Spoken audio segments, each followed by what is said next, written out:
하고, 그 다음에 선물을 주는 거죠. 아무 대가 없이 선물을 주고, 또 네 번째는 그를 위해서 봉사하고 섬기는 거예요. 아프거나 힘들 때 봉사하고 섬기고, 그 다음에 스킨십, 서로 이렇게 신체적인 접촉, 서로 또 이렇게 자주 만나면서 부딪히기도 하고, 몸을 부딪히기도 하고, 악수도 하고, 이렇게 하면서 사랑한다, 이렇게 얘기할 수 있어요. 그래서 여러분, 이거는 교인이든 아니든 누구에게도 적용되는 원리예요. 그래서 교회에 왔을 때, 참 교회 분위기가 따뜻하고 좋다. 이게 뭐냐면 이 사랑의 5가지 언어들이 막 돌아다니고 있다는 거예요. 자, 그런 의미에서 여러분, 우리가 이 코로나 엄중한 시국에 걸리면 걸리리라는 각오로 예배 시간에 오셨잖아요. 그 얼마나 귀합니까, 옆에 계신 분이. 그래서 여러분 정말 다정하게 그렇게 한번 눈웃으로 또 인사 한번 옆에 좌우로 또 우리 음성으로도 격려하면서 한번 인사를 한번 해보시기 바랍니다. 시작. 인사해 보세요. 잘 오셨습니다. 감사합니다. 예. 자, 그래서 저 사람이 나를 진짜 환영한다 느껴지시나요? 그러니까 교회 오면 기간도 함께하는 시간이 많고, 또 기간도 생일도 챙겨주고, 선물도 주고받고, 또 힘들 때 도와주고, 서로 악수도 하면서, 자, 이렇게 하면은 사랑하는구나, 서로를 아는 거죠. 교인이든 아니든. 자, 그런데 만약에 성도라면, 신자라고 한다면 이 사랑한다는 언어가 5가지밖에 없겠는가? 제가 보니까 그 중에 가장 중요한 것이 하나가 들어가야 될 게 안 들어갔다 하는 거죠. 그게 뭐냐면, 정말 사랑한다면, 그 사람을 정말 사랑한다면 그를 위해서 기도할 수 있어야 된다는 거예요. 그래서 그리스도의 기도학교라는 그 강의에서 앤드류 모레이 목사님이 이런 얘기를 해요. 중보기도는 사람마다 마음만 먹으면 누구나 닿을 수 있는 곳에 구원을 가져다 놓는 중요한 수단으로서 하나님께서 지정하신 것입니다. 이렇게 얘기해요. 중보기도라는 것은 마음만 있으면 저 사람을 구원의 자리로 이동할 수 있도록, 인도할 수 있도록 하나님께 기도할 수 있다는 거예요. 근데 여기서 중요한 거는 뭐가 중요하겠습니까? 그 마음이 먹어져야 된다는 거예요. 내가 저 사람을 위해서 기도할 수 있는 마음이 있어야 그 사람을 위해서 기도할 수 있다는 거예요. 근데 이제 이 마음이 어디서부터 오냐는 거죠. 그 마음이 바로 오늘 중보기도자의 마음이 뭐냐면 사랑이라고 하는 것입니다. 그래서 여러분 한번 따라서 합시다. 사랑한다면 기도하세요. 그렇게 얘기해요. 그래서 내가 정말 사랑한다면 그 사람을 위해 기도해야 됩니다. 이거는 그 사람이 저 사람이 나를 위해 기도하는구나 몰라도 괜찮아요. 하나님 알고 계시거든요. 그래서 사랑의 진실성은 사랑한다면 기도로 그를 사랑할 수 있어야 됩니다. 여러분 가족이라고요 기도하는 게 아닙니다. 잘 생각해 보세요. 여러분들이 가족이라고 다 그렇게 깊이 기도하나요? 안 해요. 이제는 사랑은 하지만 기도로 연결 안 되는 경우가 너무 많기 때문에 그리스도인이라면 이제는 사랑한다면 기도로 옮겨가야 되는 거죠. 자, 그래서 기도로 사랑하는 법 어떻게 할 수 있을까요? 오늘 4가지를 살펴봅니다. 첫 번째, 1번 제목을 봅시다. 시작. 중보기도는 마음에서. 자, 우리 7장 2절을 한번 읽어봅니다. 시작. 어떤 백부장의 사랑하는 종이 병들어 죽게 되었더니. 자, 백부장에게 종이 있었는데 어떤 종이라고 되어 있습니까? 백부장이 사랑하는 종이었다는 거야. 근데 여기서 사랑이라는 단어는 우리가 생각하는 러브 있잖아요. 우리가 생각하는 러브가 아니에요. 번역은 사랑이라고 되어 있지만 헬라어 원뜻에서는 뭐냐면 굉장히 주인인 백부장이 귀하게 여기는 종이라는 거예요. 여러분 백부장 정도 되면 밑에 종들이 참 많지 않았겠습니까?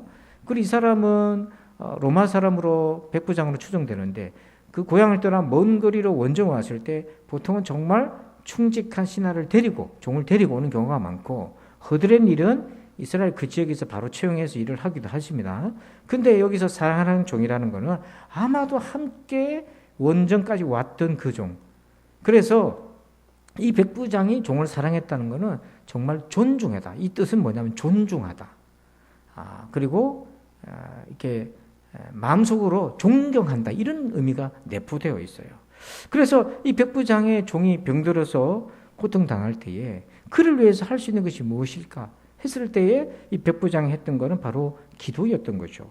근데 이렇게 가치 있고 귀하게 여기면 어떤 일이 생기냐면 마태복음 8장 6절 똑같은 백부장의 그 종의 사건인데 이렇게 기록되고 있어요.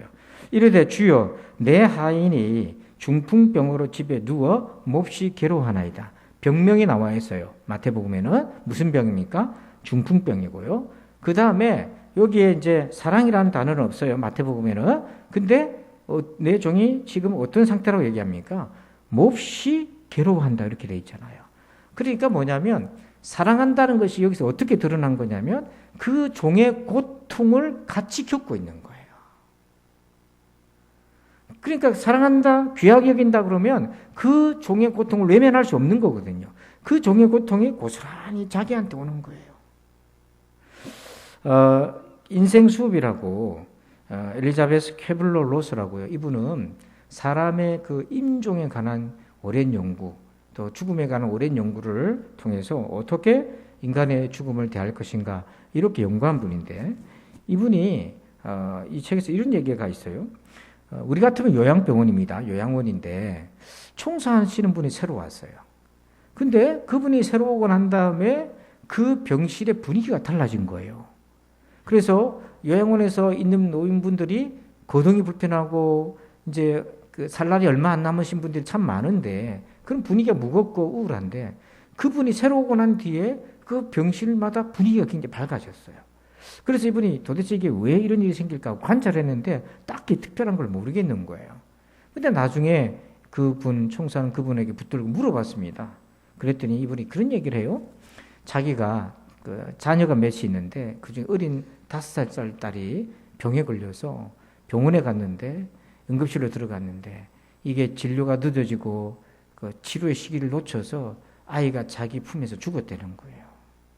그래서 아이가 죽어가는 거를 엄마 품에 안고 그걸 지켜본 겁니다. 그러니까 죽음의 그 순간에 엄마가 이 아이랑 함께 했던 거예요. 그러면서 죽음의 두려움과 문턱앞에 사람의 마음을 이 엄마가 알은 거예요. 그러면서 이게 요양원에 취직을 하고 그 누워있는 분들을 보면서 그 마음을 아니까.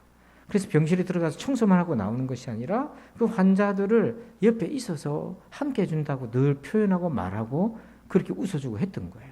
그러면서 이제 이 내용, 이런 내용이 나옵니다. 사랑이란 게 뭐냐면 바로 곁에 있어주는 것, 돌봐주는 것이다.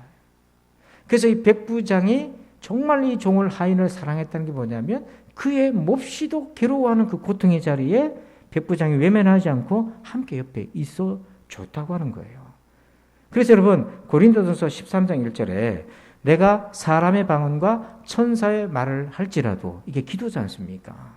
사랑이 없으면 그 기도가 어떤 그 소리로 된다는 거죠? 소리나는 구리와 울리는 꽹과리가 되고 이렇게 돼 있잖아요. 근데 이제 어떤 영어 번역 성경에 보니까 소리나는 구리와 울리는 꽹과리를 어떻게 번역했냐면 옛날 문 있잖아요. 대문 같은 거. 옛날 문을 열면 녹슨문을 열면 소리가 나잖아요. 끽하고 그 소리 듣기 얼마나 아름답습니까? 어때요? 얼마나 소름 돋아요. 그런 소리로 번역이 한 거예요. 그러니까 사랑이 없는 기도는 오래된 문자가 열 때 찌직하고 나는 소리처럼 오히려 사람을 소름 돋게 만든다는 거예요. 그래서 중보기도의 출발은 바로 이 사랑이다. 여러분 하나님의 성품이요 A와 B로 좀 나눌 수 있어요. A는 뭐냐면 자비와 긍휼하심, 하나님의 성품이 있잖아요. 하나님의 성품의 B, 이건 좀 다른 면으로 보면 정의와 공의와 심판의 하나님이시잖아요. 근데 중보기도라는 게 뭐냐면 이런 겁니다. 이 구약학자인데 월트 브루그만이라는 분이 아주 유명한 구약학자인데 이분이 중보기도를 보니까 구약의 중보기도를 보니까 어떤 거냐면 지금 저 사람에게 혹은 저 우리나라에게 지금 터진 상황이 하나님의 성품이 A가 작동하는 건지 B가 작동하는 건지 모르겠어요. 지금 현재 어떤 면인지 지금 몰라요. 그러니까 여러분 주변에 누군가가 지금 어려움이 당했는데 그게 하나님의 성품의 A의 결과인지 B의 결과인지 몰라요. 불확실한 거예요. 그런 결정되지 않는 불확실한 상황 속에서 중보기도자는 그 불확실한 상황 속에 들어가서 하나님의 성품의 A와 B 중에 무엇을 기대하냐면 A에 기대한다는 거예요. 이게 중보기도라는 거예요. 아직 결정되지 않은 하나님이 어떻게 이 사건을 끌고 갈지 알 수 없고 결정되지 않은 상황인데 그때 중보기도자는 엎드려서 하나님 앞에 저 영혼에게 우리나라에게 하나님의 성품 자비와 긍휼로 역사해달라고 엎드려 간구하는 것. 이게 중보기도자의 마음이라는 거예요. 그래서 여러분, 사랑한다면 기도하시기 바랍니다. 거꾸로도 돼요. 기도하면 사랑하게 돼요. 그래서 예수님이 너희를 핍박하고 저주하는 일을 위해서 뭐 하라고 되어 있습니까? 기도하라고 되어 있잖아요. 사랑하면 기도해야 되고, 기도하다 보면 사랑할 수 없는 사람도 사랑할 수 있게 된다. 이게 연결되어 있다. 그래서 우리가 한번 복창해 봅시다. 사랑한다면 기도하자. 여러분, 가족을 사랑하시죠? 별로 안 사랑하시네요. 예, 나라를 사랑하시죠? 예, 그리고 교회를 사랑하시지요? 예, 대답을 잘 하셔야 됩니다. 저를 사랑하시지요? 그러면 뭘 해야 됩니까? 기도하셔야 돼요. 이게 첫 번째, 기도를 사랑하는 법. 기도는 사랑하는 마음에서부터 나와야 된다. 두 번째는요, 2번 제목을 봅시다. 시작. 중보자는 대리인이다. 여러분, 대리 문화가 요즘 참 많이 유행하잖아요. 앞에 있는 이 청소년인데 봉다리 2개를 들고 있어요. 이게 뭐냐면 다른 사람 대신에 줄 쓴 거예요. 줄 쓴 거. 유명한 맛집이 있어요. 그 맛집에 줄을 서요. 그래서 이 친구가 2년 만에 줄 서는 아르바이트 해가지고 2천만 원을 모았답니다. 줄만 서가지고 대신 서줘서. 대리인으로. 근데 한 번은 어떤 가정에 남편이 그 유명한 치킨이 있는데 그걸 먹고 싶어 하는 거예요. 생일날에. 그래서 부인이 그걸 사다 주고 싶은데 그 치킨을 사려면 기본적으로 3-4시간은 기다려야 된다는 거예요. 그러니까 이 친구가 그 알바를 대행했는데 최장시간 자기가 줄 서본 게 6시간 서봤답니다. 그 10대가 얼마나 좀 있으실 텐데 6시간을 대리인으로 줄 섰어요. 그리고 여러분, 대리운전 많이 유행하잖아요. 그러니까 오늘날의 시대는 대리를 하려면 뭐가 들어갑니까? 뭐가 필요합니까? 돈이 필요한 거예요. 돈이 있으면 대리가 되는 거예요. 저도 우리 딸내미 이제 뉴질랜드에 있는데 어떤 서류 때문에 올 수가 없는데 그 대리인으로 뭘 하려니까 서류가 너무 복잡한 거예요. 내 딸인데 그걸 증명하는 서류가 너무 복잡하면 참 답답하더라고요. 그래서 오늘날 시대는 대리 문화가 있습니다. 분명히 모든 것들이 대리 문화가 있어요. 근데 여러분, 기도에도 대리 문화가 있어요. 자, 그래서 마태복음 8장 5절에 오늘 누가복음 본문을 봤는데 똑같은 백부장 사건이 마태복음 8장 5절에는요. 이렇게 시작합니다. 한번 읽어봅시다. 시작. 예수께서 가버나움에 들어가시니 한 백부장이 나와 간구하며. 자, 여기 마태복음 8장 5절에서는 누가 나와서 예수님께 부탁했다고 되어 있습니까? 백부장이 직접 나왔다고 되어 있잖아요. 근데 누가복음에는 어떻게 되어 있습니까? 7장 3절에 제가 읽고 여러분들은 관찰하세요. 예수의 소문을 듣고 유대인의 장로 몇 사람을 예수께 보내어 오셔서 그 종을 구해 주시기를 청한지라. 자, 누가복음에는 백부장이 직접 갔어요, 안 갔어요?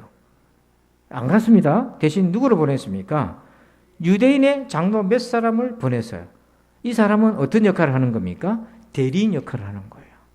그러면 마태복음하고 누가복음은 기록이 다른데요? 다른 게 아니에요. 여기에 중보기도의 키가 들어있는 거예요. 그리고 누가복음에서 두 번째 대리인 보냅니다. 누가복음 7장 6절 같이 읽어봅시다. 예수께서 함께 가실새 이에 그 집이 멀지 아니하여 백부장이 벗들을 보내어 이르되 주여 수고하지 마시옵소서 내 집에 들어오심을 나는 감당하지 못하겠나이다. 자, 두 번째는 누구를 보냈어요? 백부장의 친구를 보내요. 직접 또 가지도 않았어요. 근데 이 친구도 바로 백부장의 대리인이에요. 자, 그런데 아까 마태복음에서는 백부장이 직접 나와서 간구했다고 되어 있잖아요. 근데 누가복음에는 직접 안 가고 두 번이나 대리인 보냈습니다. 근데 누가복음 7장 9절에 그 대리인 보낸 것을 예수님이 어떻게 평가하시는가 한번 읽어봅시다. 시작. 예수께서 들으시고 그를 놀랍게 여기 돌이켰어요. 이렇게 됐어요. 여기 보니까 예수님이 누구를 놀랍게 여겼다고 되어 있어요. 그를. 대리인이 왔어요. 직접 안 왔단 말이에요. 대리인이 두 번이나 왔는데 그걸 보고 예수님은 뭐라고 평가하셨냐면 그를 백부장이 온 것으로 간주해 주셨다는 거예요. 여러분, 중보기도는 그렇습니다. 그 사람이 기도해야 되는데 내가 기도하는 거예요. 그러면 우리는 흔히 이제 본인이 기도해야지 이렇게도 말할 수 있는데 어쨌든 그거는 예수 믿는 사람이면 자기가 기도해야지 기도해. 근데 스스로 기도할 수 없는 사람들이 있잖아요. 몸이 아프든지 병들었든지 어려움에 빠지면 기도조차 할 수 없는 상황이 있잖아요. 그러면 중보기도는 뭐냐면 그 사람을 대신해서 하는 거예요. 그런데 놀랍게도 우리 예수님은 진심으로 중보기도하면 그거를 대리인으로서 기도하는 것으로 받아주신다는 거예요. 무슨 서류가 필요 없습니다. 무슨 서류 복잡하게 만들어 올 필요가 없어요. 그를 위해 기도해 주실 때 주님이 인정해 주신다는 거예요. 그러므로 여러분, 중보자는 대리인입니다. 내가 그를 위하여 기도할 때 인정해 주시는 거예요. 그러면서 우리 옆에 계신 분한테 서로 축복합시다. 당신은 대리인입니다. 한번 인사합시다. 시작. 자, 한 번 더 넣어서 당신은 기도의 대리인입니다. 혼자 앉아 계신 분은 자기 자가 발전하세요. 시작. 당신은 기도의 대리인입니다. 아멘. 아멘. 그러니까요. 이 대리 문화가 세상에 발전되어 있는데 거긴 다 돈이 들어가지만 기독교, 우리 교회 신자의 대리 문화는 사랑으로 기도하는 거예요. 여러분, 이것이 은혜의 축복인 줄 믿습니다. 자, 세 번째. 자, 3번 제목을 봅니다. 시작. 중보기도는 십자가입니다. 자, 우리 기도를 사랑하는 법 세 번째는 중보기도는 십자가를 지는 거예요. 자, 누가복음 7장 4절에 이에 그들이 대리인들입니다. 백부장의 대리인들이 그들이 예수께 나와 간절히 구하여 이르되 이 일을 하시는 것이, 즉 백부장의 부탁을 들어서 병자를 하인을 고쳐주시는 것이 이 사람에게는 뭐라고 되어 있어요? 합당합니다. 이렇게 얘기해요. 왜냐하면 이 백부장이 유대인들을 위해서 회당도 짓고 착한 일을 많이 했다, 이런 뜻인데 여기서 합당하다는 것이, 여러분, 어떤 기도 응답을 받을 만한 공로가 있다, 이런 공로로 받아들이지 말고, 이 합당이라는 것은 헬라어로 악시오스인데 그 뜻이 어떤 의미가 있냐면 대가를 지불하다는 겁니다. 그러니까 이 백부장은 예수님이 기도를 들어주실도 됩니다. 왜냐하면 그는 이미 대가를 지불했기 때문에 그렇습니다. 이런 뜻이에요. 즉 백부장이 하인을 위해서 응답받을 수 있는 대가를 이미 지불했다는 거거든요. 자, 여러분, 이것이 예수님이 우리를 위해 기도해 주시는 것과 연결되어 있어요. 이사야서 53장 12절에 그러나 그가, 예수님이죠, 많은 사람의 죄를 담당하며 범죄자를 위하여 뭐 했다고요? 기도하였느니라. 이게 중보기도예요. 그런데 예수님이 많은 범죄자들을 위해서 기도하셨는데 그 기도를 하나님이 들어주셔서 오늘 저와 여러분 예수 믿는 거 아닙니까? 근데 예수님이 이 기도를 하나님이 들어주실 수밖에 없는 이유가 있어요. 하나님께서 예수님에게 그 기도를 응답하실 수밖에 없는, 예수님의 성부 하나님의 응답을 설득하셨던 게 뭐냐면 바로 우리를 위한 영혼의 수고를, 대가를 지불하셨기 때문이에요. 이미. 그래서 이사야서 53장 10절부터 12절 세 구절을 볼 텐데, 여러분 아주 중요한 공통적인 그 구절 한번, 빨간 것이 되어 있는데 한번 잘 관찰해 보세요. 제가 읽어보죠. 여호와께서 그에게 상함받게 하시기를 원하사 질고를 당하게 하셨은즉, 이게 십자가잖아요. 그의 영혼을 속건 제물로 드리기에 이르면, 예수님이 영혼으로, 그 영혼을 속건 제물로 드리셨다. 11절에 그가 자기 영혼에 수고한 것을 보고 만족하게 여길 것이라. 나의 의로운 종이 자기 지식으로 많은 사람을 의롭게 하며 또 그들의 죄악을 친히 담당하리로다. 여기 11절 보니까 자기 영혼의 수고를 했다고 그렇게 돼 있어요. 예수님이. 자, 12절에 그러므로 내가 그에게 존귀한 자와 함께 몫을 받게 하며 강한 자와 함께 탈취한 것을 나누게 하리니 이는 그가 자기 영혼을 버려, 이게 십자가에 희생하셨다는 거죠. 자기 영혼을 버려 사망에 이르게 하며 범죄자 중 하나로 헤아림을 받았음이니라. 그러나 그가 많은 사람의 죄를 담당하며 범죄자를 위하여 기도하였느니라. 자, 우리 다시 보십시다. 10절에 그의 영혼을 속건제물로 드리셨다. 11절에 자기 영혼을 수고하셨다. 이게 십자가죠. 12절에 자기 영혼을 버리셨다. 공통적인 게 자꾸 나오잖아요. 무엇입니까? 영혼을 드리셨다는 거예요. 그래서 이게 십자가인데, 그래서 성부 하나님께서 성자 예수님이 우리를 위해 기도하실 때 그 중보 기도, 범죄자를 위한 기도를 들으시고 우리로 하여금 예수 믿는 은혜를, 구원의 은혜를 베풀어 주셨다는 거예요. 이런 차원에서 백부장은 이미 저 기도를 응답받을 만한 합당합니다, 이 말은 대가를 지불했다는 거죠. 자, 그게 이제 이렇게 볼 수 있어요. 그 앤드류 모레이 목사님 이렇게 표현합니다. 우리가 주 예수를 돕는 자요, 동료 일꾼으로서 주님의 중보 기도의 능력을 공유하려면 주님께서 치르신 영혼의 수고, 생명과 즐거움의 포기가 우리에게도 있어야 합니다. 그러니까 중보 기도는 예수님의 십자가의 고난에 동참하는 거라는 거예요. 그러니까 중보기도는 예수님의 십자가에 동참하는 거고, 그렇게 하는 사람은 예수님이 우리를 위해 영혼의 수고를 얼마나 하셨는지를 알게 되는 거예요. 그러니까 중보기도가 만만한 게 아니라는 거예요. 아픈 몸을 살다. 아소 프랭크란 분이 쓴 이 내용에 보면, 이건 뭐냐면 죽음 앞에 둔 사람들, 환자들, 또 그 곁에서 간호하시는 분들에 대한 내용입니다. 이제 이런 얘기를 해요.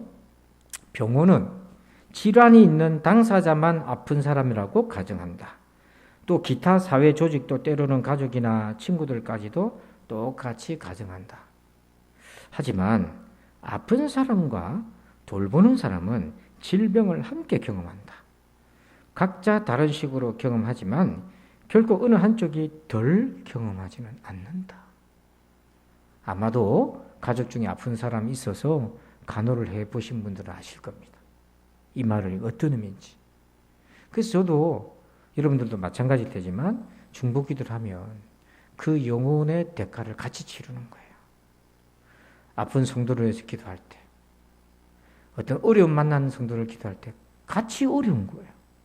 그래서 중보기도가 십자가라는 거예요. 그래서 주님이 귀하게 여기시는 거예요. 때문에 중보기도자는 예수님과 같은 마음을 품고 그의 고통을 나의 고통으로 지고 그 십자가를 지고 뚜벅뚜벅 걸어가는 것.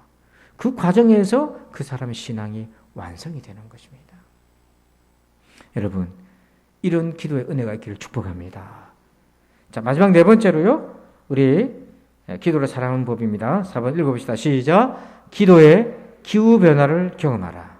여기 꼭 있어야 되는데요. 기도의 기후변화라는 것은 중보기도 하다 보면 어느 순간인가 기도의 변곡점이 오는 것입니다. 자, 우리 마태복음 8장 7절 한번 읽어볼까요? 시작. 이르시되 내가 가서 고쳐주리라. 아멘. 여러분, 주님이 우리가 중보기도 할 때도 이런 응답 주시기를 주의 이름으로 축복합니다. 그런 의미에서 내가 가서 고쳐주리라, 이 말씀을 나한테 주는 말씀이라고 한번 믿고 고백합시다. 시작. 내가 가서 고쳐주리라. 아멘. 여러분, 기도할 때 예수님이 이렇게 응답해 주시기를 축복합니다. 자, 그러면 예수님이 언제 이렇게 응답하셨나요? 그게 3과 7 사이에 있습니다. 예, 3과 7 사이에 있어요. 이게 무슨 말이죠? 예수님이 이 기도에 응답을 주신 것이 답이 3과 7 사이에 있어요. 자, 3은 뭐냐면 7장 3절 말씀이에요. 예수의 소문을 듣고 유대인의 장로 몇 사람을 예수께 보내어 오셔서 그 종을 구해 주시기를 청한지라. 첫 번째, 소문 듣고 백부장이 대리인 유대인 장로들을 보낸 거예요. 우리 종 좀 고쳐달라고, 내 종 좀 고쳐달라고. 이게 3입니다. 이 기도를 시작한 거예요. 그런데 이 기도가 바뀌어요. 자, 6절에 가니까 이번에는 백부장이 벗을 보냅니다. 친구들을 보냅니다. 그러면서 주여 수고하지 마시옵고 내 집에 들어오심을 나는 감당하지 못하겠나이다. 와달라고 해놓고서는 이번에는 우리 집에 안 오셔도 됩니다. 이렇게 얘기를 해요. 그러면서 7절에 백부장이 이렇게 기도합니다. 그러므로 내가 주께 나아가기도 감당하지 못할 줄을 알았나이다. 3절에서는 몰랐는데 3절에서는 너무 급해갖고 빨리 우리 집에 좀 와주세요 이렇게 됐는데 7절에 와가지고는 우리 집에 오시지 마세요. 오시는 것도 내 감당하기 어렵고 말씀만 하셔서 내 하인을 낫게 해주세요라고 기도가 바뀌었어요. 그러면 주님이 내가 가서 고쳐주리라고 응답하셨던 게 뭐냐면 말씀 하나서 내 하인을 낫게 해주소서, 이 고백을 듣고 이만한 믿음을 내가 이스라엘에서도 못 찾았다. 내가 가서 고쳐주겠다. 기쁜 마음으로 예수님이 그렇게 응답하셨단 말이에요. 자, 근데 이 7절에 3절과 7절 사이에 어떤 변화가 있었는가? 이게 기도의 기후 변화인데요. 기도의 기후가 바뀌는 건 두 가지 요소가 있었어요. 첫째는 뭡니까? 계속 기도하는 겁니다. 3절에서 백부장이 유대인 장로를 보냈잖아요. 이건 기도를 시작했다는 거거든요. 시작해놓고 보내놓고 가만히 있었던 게 아니라 두 번째로 벗을 보내잖아요. 벗을 보낼 때까지도 백부장은 뭐하고 있었던 겁니까? 기도로 따지자면 계속 기도하고 있었어요. 그러니까 여러분, 우리의 기도의 기후가 바뀌려면 기도를 하다 말다 할 게 아니라 계속 기도하셔야 됩니다. 계속 기도하고, 그 다음에 두 번째가 어떤 거냐면 기도의 메타인지를 경험합니다. 여러분 메타인지라고 하면 좀 어렵게 들리는데 메타라는 걸 초월했다는 거거든요. 이게 뭐냐면 내가 기도를 하고 있는데 우리가 보통은 기도에 파묻혀가지고 자기 기도만 보고 기도하고 있는 거예요. 한나로 따지자면 아들 주세요, 아들 주세요. 거기 매달려갖고 울며 기도하고 있는 거예요, 이게. 근데 기도의 메타인지라는 게 뭐냐면 어느 날 한나가 생각한 겁니다. 내가 이렇게 기도도 되나? 이렇게 내가 기도해도 맞는 것인가? 자기 기도에 대해서 다시 생각을 해보는 겁니다, 이게. 그러면서 한나가 기도를 바꿔요. 무조건, 앞뒤 묻지도 않고 따지지도 않고 아들 달라고 처음에 그렇게 했다가 어느 순간 내가 이게 기도가 맞나? 하면서 기도를 바꾸죠. 아들을 주시면은 뭐 하겠다고 되어 있습니까? 하나님께 바치겠습니다 하고 기도를 바꾸잖아요. 이게 뭐냐면 기도의 메타인지. 기도에 대해서 생각을 하면서 내 기도가 뭔가 잘못됐거나 방향을 수정하거나 이렇게 됐다는 얘기예요. 요 두 가지가 백부장에게 있었던 겁니다. 구체적으로 어떻게 자기 기도에 대해서 다시 생각하게 됐나? 8절 같이 읽어봅시다. 시작. 나도 남의 수하에 든 사람이요 내 아래에도 병사가 있으니 이더러 가라 하면 가고 저더러 오라 하면 오고 내 종도로 이것을 하라 하면 하나이다. 거기 앞에 8절에 나도라고 시작이 되잖아요.